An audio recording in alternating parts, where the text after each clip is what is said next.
Hello and welcome to Scrolling with Ceazor. Today is May 26, 2026.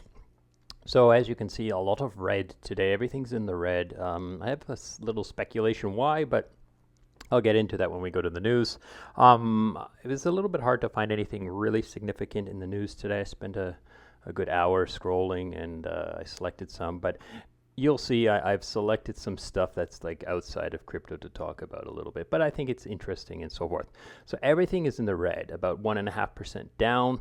Hype is up though, about 3%. It's bouncing around in here. There's some people fighting this downward little candle here. We'll see what happens.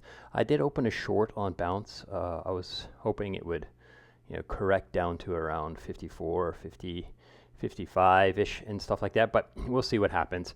I'm having fun with this bounce thing. I did a tweet yesterday, or I did a video on it yesterday, and I think it's pretty interesting and a little bit simpler to use and fun and stuff like that. But anyhow, so I'm going to play with that a little bit more, but as you can see, everything's pretty much red except hype.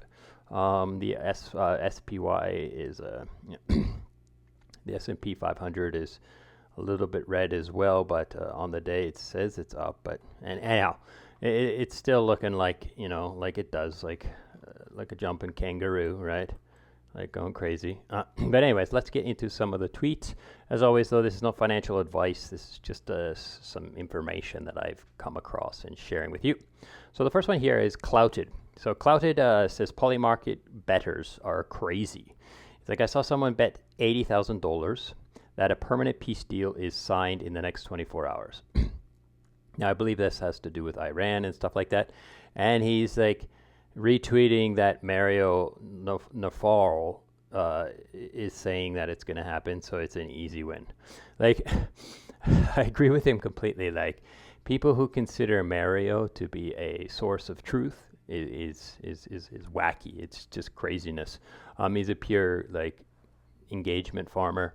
Bought it up all his like stuff. Now he's got like tons of followers and he's just farming it. Yeah, anyways, so yeah, he's a paid shill as well. So anyhow, that's that.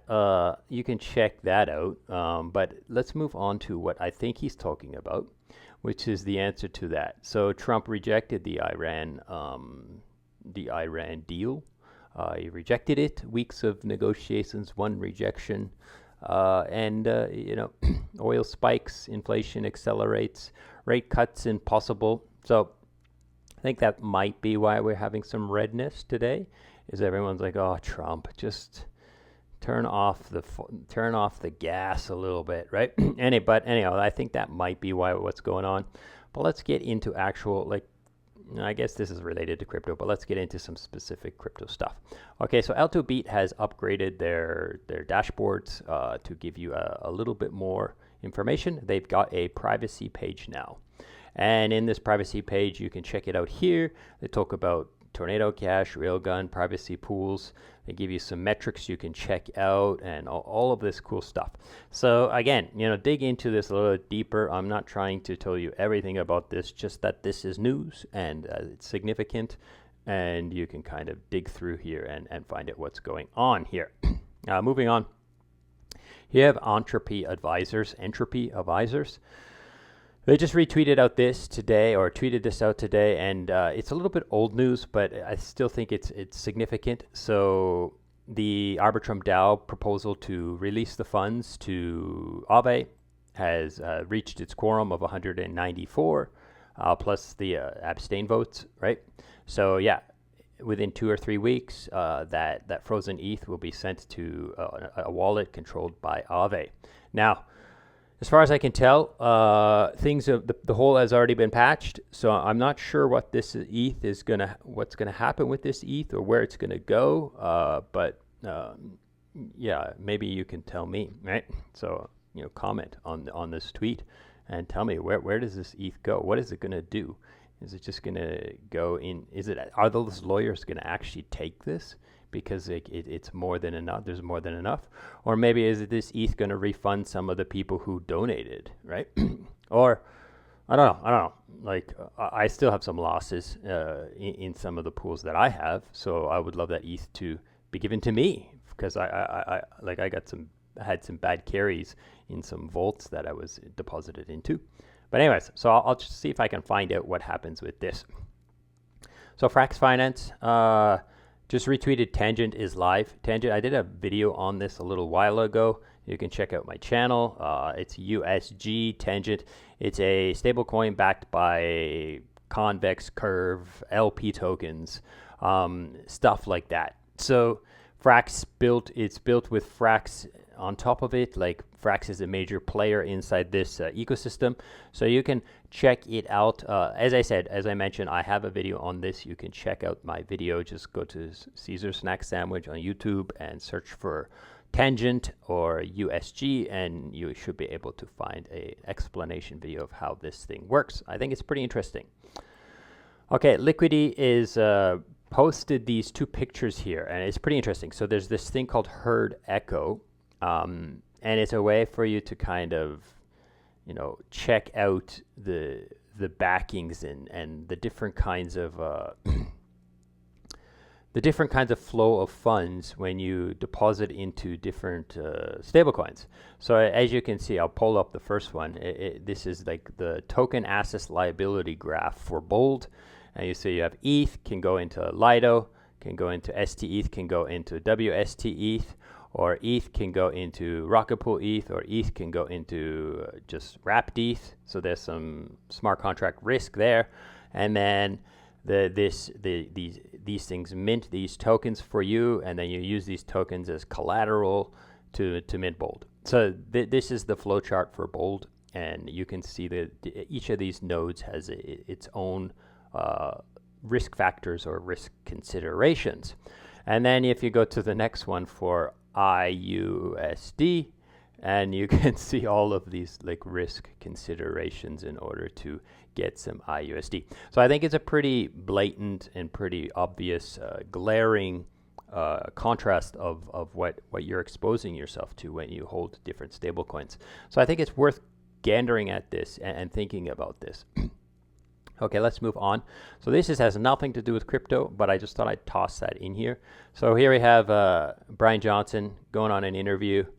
I don't know what this is, some sort of swim meet, and he's got an umbrella, he's got sunglasses, and he's talking about, I hide from the sun is dangerous, it's killing you, stay out of the sun.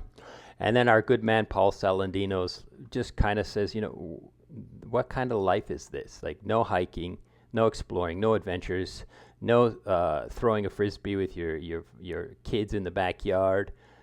It's just like, it's terrible, right? Like, get some sun. Like, you don't have to fear the sun. Of course, you don't want to like do what like we did when we were in the teens and like, baby oil up and lay on the beach for 3 hours. Like, obviously you don't want to do that, but you got to go outside. Like, if I live in a wintry climate, and in the winter I get a lot less sunlight, and I totally feel it. Okay. Moving on. So Flex is another project that I did a video on. You can check out that video. It's pretty cool stuff. So what they did here is they've added a UI for automatic looping of stablecoins. So right now you can use Yearn's YVUSD to borrow USDC and then loop it, right? So it's a one-click loop here. You can go in there, check it out. Be careful when you're doing this. I'm going to open up the front end and show you.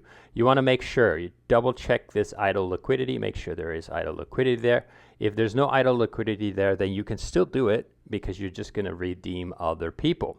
So understand how this thing works. Don't just come in here and jack down your interest rate and max out your looping and press zap it. No, don't do this. Understand how this thing works, and then kind of dig in a little bit deeper, and you can get some pretty decent yield on a like, as you can see, if I were to do what I just said, I'm going to get 51% APY. But obviously, you want to be a little bit more conservative. You want to make sure there's a significant amount of redeemable before you, and understand how this thing works. Okay, so let's move on to LexNode. So LexNode spent some time here talking about, people are saying that privacy pools, Railgun, this kind of stuff is just illegal. It's a crime. And you can read through his tweet. As always, he's dropping lawyer talk all over the place, and it kind of takes a long time to really, you got to read it a few times, and then maybe you can kind of understand what he's talking about. But basically what I said, I replied to him and I said, isn't it enough that, I know privacy pools can do this, and what they can do is they can block the address that, they know is a known bad guy. And it's as simple as that. Like, you come into the store, we know you're a bad guy, please leave. Take your money and go, right? And that's basically what privacy pools can do. And I think that should be enough, right? As long as, like, if they're supplied with a list of, if the government or the law enforcement supplies them with a list of wallets that are bad actors or connected to bad actors, then they blacklist them. Simple as that. And if we don't know, then we don't know. Like, it's like if I have a store and I'm selling cigarettes, I know I have to check IDs. You're a child, go away. But if you're an adult, I don't have to check if you're legally allowed to buy this stuff or not. You just come in and buy what you want and leave. You're allowed to have anonymity. Okay. Last couple more tweets. So North posted this here. Now, I'm not a big fan when a certain team dunks on another team, but in this case, it's in the case of transparency. So there's this Nest exchange that is built on algebra, and they say 100% of the swap fees are given, but actually only 97%. So 3% are sent to algebra because they're using algebra tech. That makes sense. Like, the actual 3% being sent is not the issue. The issue is that they're saying that none is being sent, but actually 3 is being sent. Okay, and then algebra replies to it and says, no, they did say that in their original announcement, but he's like, yeah, but again, the doc says 100%, but actually 97 are being sent. So I think it's okay when this kind of stuff happens. A lot of teams, like Alexander's known for this in this space from Aerodrome, Velodrome, of calling out bullshit in other protocols. And sometimes he goes a little bit overboard on it, but this is the kind of transparency we want. Hold teams accountable for what they say they're doing, and even though they're not doing what they say they're doing. Okay, last one here. We have Optimism has dropped this new idea. So they did this governance proposal. It was voted into power, and now it's basically, if you stake 100,000 OP tokens, right?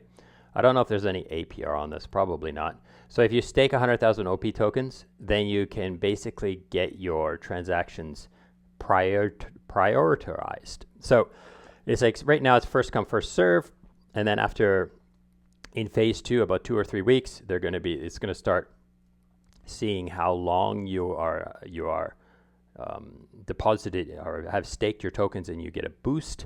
And so the main idea is if you stake these 100,000 OP tokens, then you have priority in your transactions. Let's do a quick check. So let's go to Ceazor swap. I have a new swap feature here in CowSwap, so you can come to my site. It's just a widget from CowSwap. It's their tech, just put onto my website. And it is a referral link, so I will, if you do use this, I will get a little bit of juice from that. So I'm going to connect my wallet and do a quick, I wanted to check OP tokens. Of course, there's no OP tokens there on mainnet, really. Let's go to Optimism, I guess. There's no Optimism. What the heck? Okay, I'll just use Llama Swap for now. OP tokens, OP, Optimism, and let's go USDC. Let's see how much money this is. 100,000.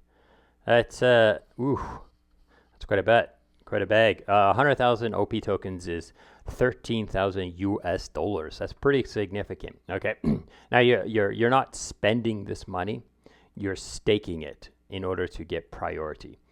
So I guess it's not too bad. It's not crazy, but I'm not gonna buy 13,000 OP tokens and stake them in order to get a little bit of gas. But I do like this idea. It is clever. It is adding some utility in an easy, simple way to their OP token, and I do believe it's newsworthy and worth sharing. Okay, so that's it for today. I hope this has been useful and interesting, and thank you so much for listening, and goodbye.